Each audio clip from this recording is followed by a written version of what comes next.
Olá, companheiros, amigos do portal Use Cotia. Todos bem? Esperamos que sim. É provável que muitos tenham clicado nesse vídeo buscando paz para o seu coração. Momento de tantas incertezas, medos, apreensões, é necessário mais do que nunca o apoio do alto. Somente a presença de Deus em nossa vida é capaz de diminuir essa desesperança, o medo, a aflição.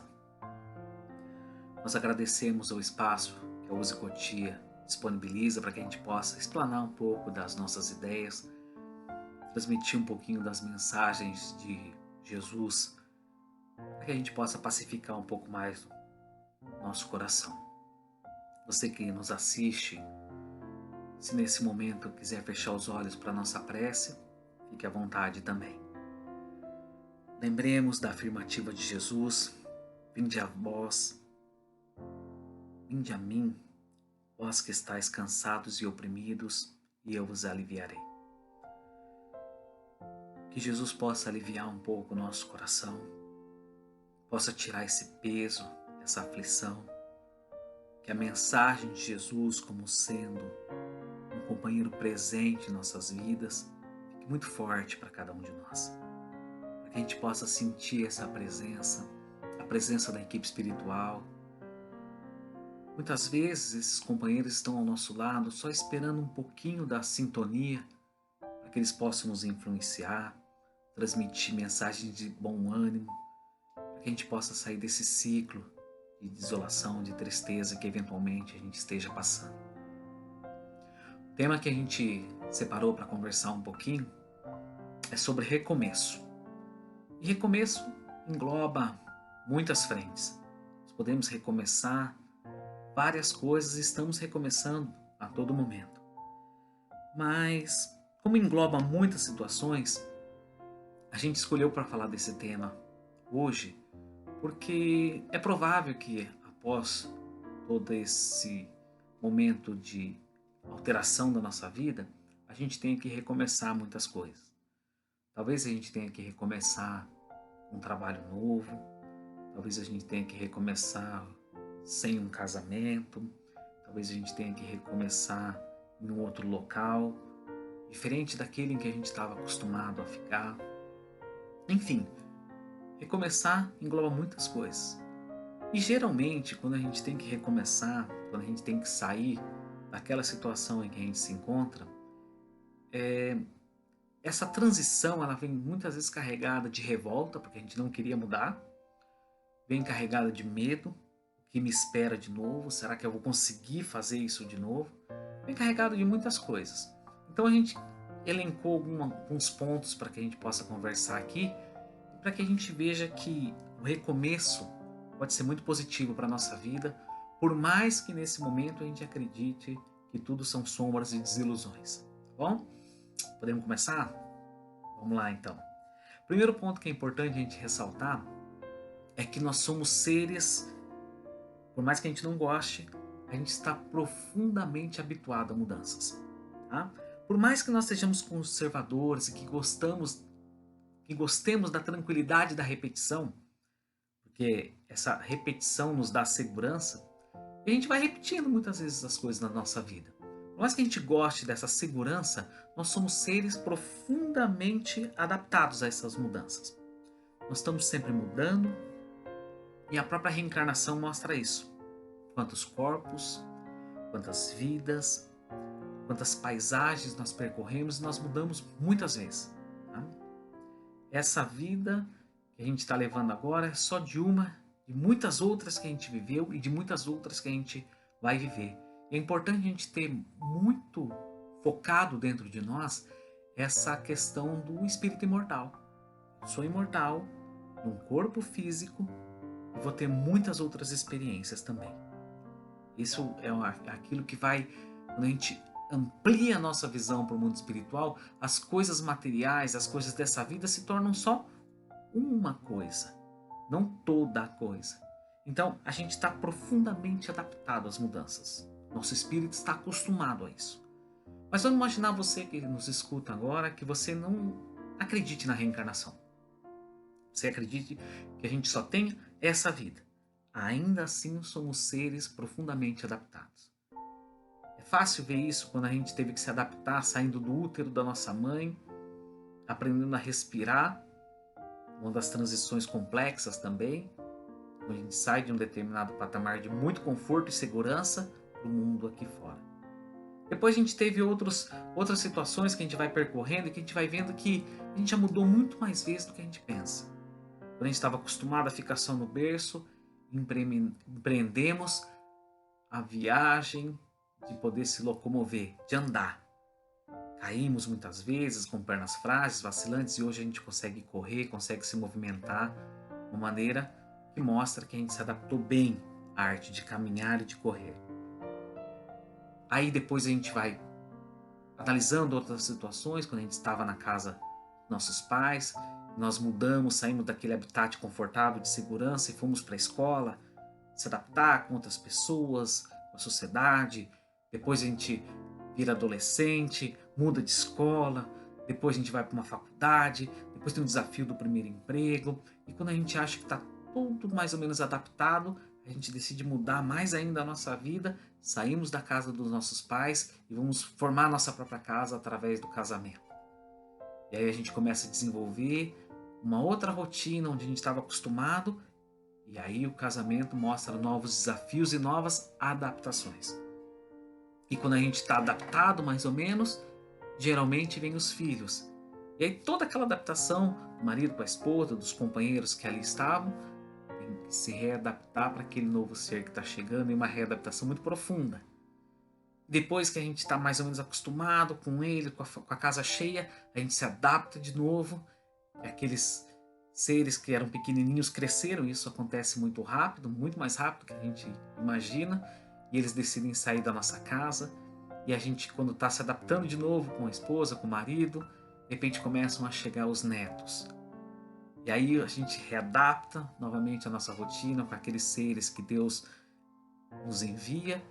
E aí, nessa readaptação, de repente vem a aposentadoria, a gente tem que se adaptar porque estava trabalhando e agora vai começar a ficar mais tempo em casa. E depois, quando toda a rotina está lá, a gente está aposentado, está com os netos, está tudo, de repente, ou antes disso, ou em determinado momento da nossa vida, o que acontece? Deus determina que é hora da gente voltar para o mundo espiritual, e aí começamos uma adaptação do outro lado. Chega no mundo espiritual, começa a se readequar lá, porque lá é a verdadeira vida, mas a gente precisa se readequar, se reacostumar. Quando a gente está reacostumado, o que acontece? Como se Deus dissesse: vamos de novo tentar, vamos mudar um pouquinho. Então a gente volta mais uma vez, e nesse ciclo de muitas vezes. Então, por mais que a gente tema mudança, nós somos seres que se adaptam bastante. Então, o medo que a gente está sentindo nesse momento para essas mudanças talvez seja maior do que de fato representa. Você vai se adaptar, você vai conseguir, você vai vencer mais essa etapa, por mais que a gente ache que não. Segundo ponto, mas não menos importante, é que a mudança pode ser um processo trabalhoso, tá? E lento. Né? Eu queria só compartilhar com vocês um livro do Fonte Viva, o livro Fonte Viva, capítulo 70, em que Emmanuel coloca, cujo título é Solidão. E Emmanuel coloca uma frase que eu achei legal compartilhar aqui. No meio do capítulo ele diz assim: choras, indagas e sofres. Contudo, que espécie de renascimento não será doloroso? A ave, para libertar-se, destrói o berço da casca em que se formou, e a semente, para produzir, sofre a dilaceração na cova escura.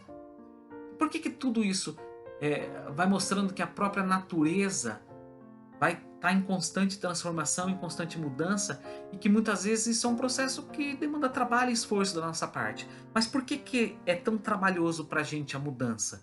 Porque ela vai exigir de nós a criatividade, readaptação, e é muito confortável, como a gente já disse inicialmente, essa vida de repetição. A gente gosta muitas vezes de ter as nossas coisinhas daqui, dali, dali. Então é trabalhoso de fato você mudar a tua rotina, é trabalhoso de fato você se reinventar.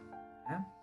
Quando a gente fala que a mudança é um processo trabalhoso e que demanda tempo, é que muitas vezes a gente está repetindo várias vezes durante muito tempo uma coisa e de repente a gente tem aquele estalo e fala assim, agora eu vou mudar, quero fazer diferente. E nem sempre as coisas vão acontecer na velocidade que a gente queira fazer. No livro Paulo e Estevão, logo depois de Paulo, quando ainda era Saulo, ter contato com o mestre, com as afirmativas de Jesus, ele decide empreender uma nova mudança na vida dele. E ele queria fazer isso de uma forma muito rápida. E Ananias, Gamaliel, seu mestre querido, depois acabaram orientando para que ele desacelerasse um pouquinho. Que ele fizesse a mudança, mas que ele não esperasse resultados tão rápidos nessa mudança. Então Paulo decide naquele momento ir até o deserto e ele fica trabalhando como tecelão por 3 anos no deserto. 3 anos Paulo fica ali estudando o Evangelho de Jesus, desacelerando e entendendo melhor os mecanismos da vida. Obviamente que nós não estamos deixando um tempo para que isso aconteça. É só uma reflexão. Quanto tempo eu vou precisar trabalhar nessa minha mudança? Depende da complexidade da mudança, depende de quanto eu estou pronto para ela. Existem mudanças que a gente faz e é rapidinho, a gente fala, puxa, a coisa aconteceu e foi mais rápido do que eu pensava. E tem situações que vão demandar mais trabalho, mais esforço, mais maturação e mais paciência da nossa parte. De repente, numa mudança que a gente faça, a gente acha que essa mudança vai ser uma boa, e ela pode ser uma boa, mas a gente fica um pouco desapontado com a postura das outras pessoas. Mas a gente tem que entender que a maturação começou com a gente e não é justo a gente pedir para que as outras pessoas tenham essa mesma velocidade, que elas entendam na mesma proporção que a gente. Então, ela é trabalhosa e ela não precisa ser feita a toque de caixa. Então, reflita bastante, veja o que pode ser mudado, aquilo que não está te agradando, aquilo que está deixando a tua vida mais triste, vazia, e mude. Não tenha medo. O momento é propício para isso. Quando a gente tem que parar, depois de tudo que está acontecendo no mundo, o momento é propício para que a gente possa refletir algumas coisas. Então aproveite e veja o que você pode mudar da tua vida. Um outro ponto é que o que parece para a gente, muitas vezes uma imensa tragédia, é Deus nos colocando no caminho certo. Hoje nós estamos ainda na nossa quarentena, um vírus lá fora está minando a esperança das pessoas, está deixando o mundo mais sensível, as pessoas se colocando em determinadas situações de temor, de desesperança, mas fica aquela indagação: seria Deus nos castigando? Talvez a gente fique pensando muito nisso. É Deus me castigando nesse momento? É Deus castigando pela humanidade por tudo que ela está fazendo?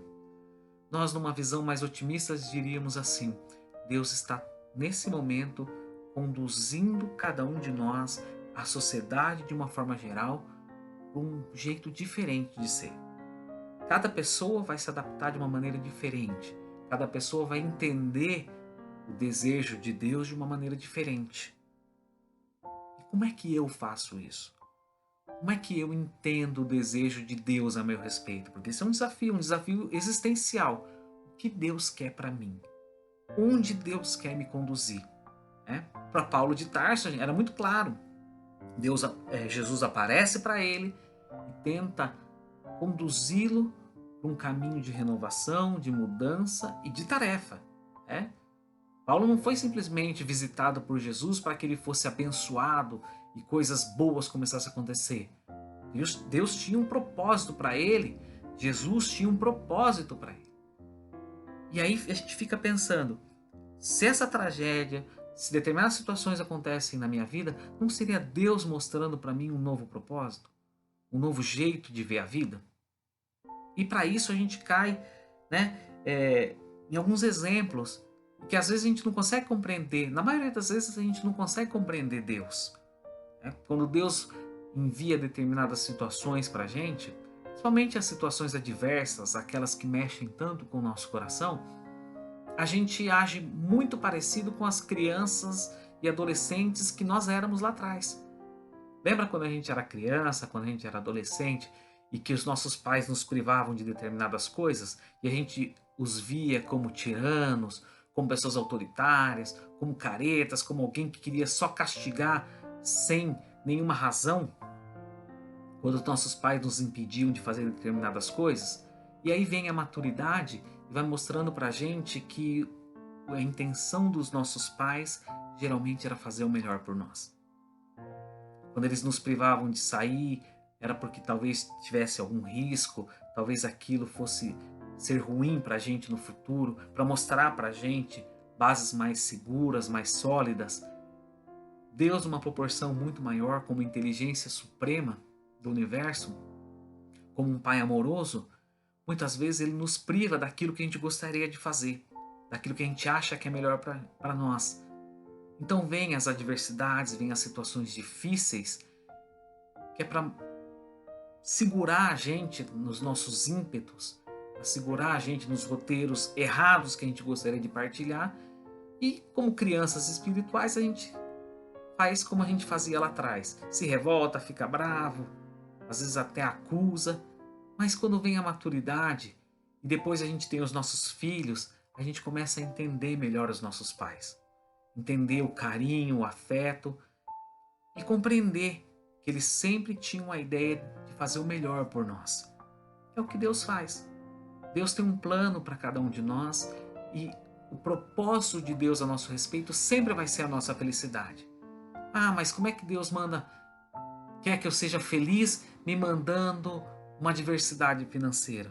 Como é que Deus quer que eu seja feliz me mandando a enfermidade do corpo físico? É porque o Pai não enxerga só esse momento da tua vida. O Pai enxerga cada um de nós como espíritos imortais, como seus filhos muito amados e que Ele tem, de certa forma, um roteiro, mas nos dá liberdade de ação. Então, se nós temos a liberdade de ação, nós vamos identificar que recomeçar, qualquer tipo de projeto, recomeçar sempre vai ser a chance de fazer melhor. O próprio exemplo da reencarnação, dessa vida que nós estamos vivendo, é isso.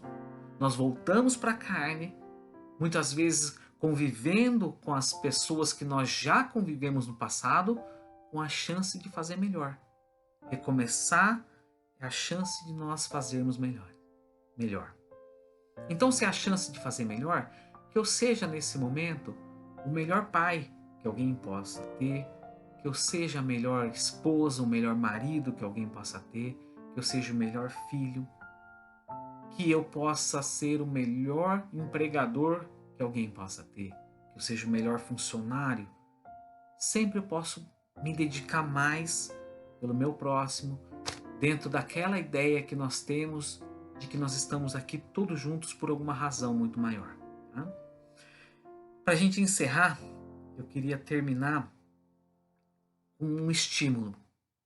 Independente de onde a gente esteja, independente daquilo que a gente esteja fazendo ou sentindo, é sempre chance de fazer melhor. Tá? É sempre importante fazer o nosso melhor, ainda que ninguém reconheça. Muitas vezes a gente se sente estimulado em fazer o nosso melhor porque não tem reconhecimento. Eu poderia ser um marido melhor, mas a minha esposa está meio incompreensível e a gente se desestimula. Eu poderia ser um filho melhor, mas meus pais nunca me entendem. E a gente sempre vai dando desculpas e justificando o nosso velho comodismo, nosso velho método de repetição. Então, quando a gente pensa em ser o melhor, a gente tem que fazer o nosso melhor, ainda que ninguém reconheça. E para que a gente possa finalizar essa nossa pequena conversa de hoje, eu queria finalizar com a frase da Madre Teresa, onde ela diz o seguinte: dê ao mundo o melhor de você, mas isso pode não ser o bastante. Dê o melhor de você a si mesmo. Veja que, no final das contas, é tudo entre você e Deus. Nunca foi entre você e os outros. Muito obrigado a todos, que Jesus possa nos acalmar, nos abençoar grandemente e que a gente sempre esteja pronto para as mudanças. Muita paz, amigos.